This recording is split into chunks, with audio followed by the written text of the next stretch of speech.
Ini suatu hal yang harus kita perhatikan. Makanya timbul sifat takalluf, memaksakan diri. Tetangga beli mobil anyar, ngebelaan nganjuk ngahutang, pan ngirilit dambung eleh. Ya, tidak mau kalah kan. Artinya suatu hal yang menunjukkan itu yang dinamakan takalluf, memaksakan diri. Jadi proses pemaksaan terhadap suatu keinginan ini tidak dibenarkan dalam Islam. Islam tidak membenarkan sifat takalluf. Dikala kita memiliki harta yang cukup banyak juga tidak dibenarkan israf, berkelebihan. Israf. Jadi kalau di dalam Al-Quran ada kata-kata kullu washrabu wala tusrifu, ini bukan hanya makan saja yang tidak boleh israf, tapi berbagai hal tidak dibenarkan kita menjadi kelompok musrifin. Kulu, makanlah, washrabu, minumlah, wala tusrifu, janganlah kamu israf. Kenapa di dalam Al-Quran hanya dikatakan urusan makan minum, tidak urusan harta, kekayaan kan? Tidak urusan-urusan yang lain. Ya memang kebutuhan pokok manusia adalah makan dan minum. Jadi artinya inilah kehebatan bahasa Al-Quran, yang pokoknya saja yang dibicarakan. Kulu washrabu wala tusrifu. Jadi kita tidak dibenarkan israf di dalam berbagai hal, berkelebihan di dalam berbagai hal. Ya, umpamanya kalau kita berpenampilan, ya yang penting pantas kan, bukan harus mewah. Mewah juga kalau nggak pantas kan, ya kelihatannya aneh gitu. Jadi tidak selamanya yang mewah itu bisa kelihatan bagus. Tapi yang sederhana justru kalau pantas jadi bagus.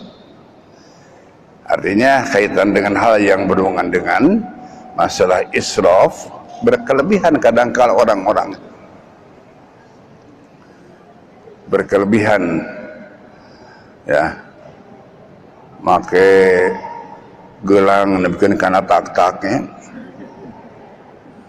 Make kongkorong bikin keheset tangga. Itu israf dia. Jadi artinya kita ya bukan haram, bukan tidak boleh, hanya ya untuk apa gitu, untuk apa gitu, yang dinamakan batrul haq wa gumtunas juga kan sepertinya itu juga bisa kena ya,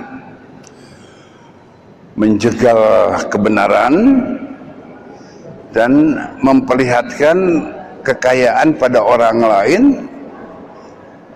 dan tidak pernah membantu orang lain. Nabi bita batur bari teu mere gitu, mun disunahkeun malah. Ya itu memang suatu hal yang zalim sebetulnya. Seperti keanjangan ku ustad ngadongengkeun masalah proyek miliaran kan. Malah ratusan miliar. Alhamdulillah cenah ustad cenah. Gul cenah usaha teh gul. Dapat sekian miliar. Ada usaha dibalik teh dibere sampai acan pan nyeri hate. Kade nya usah di jalannya sing salamet sakitu we ungkul. Teu ngeupelan teu naon ada ngomong miliaran, geus tong ngomong miliaran atuh.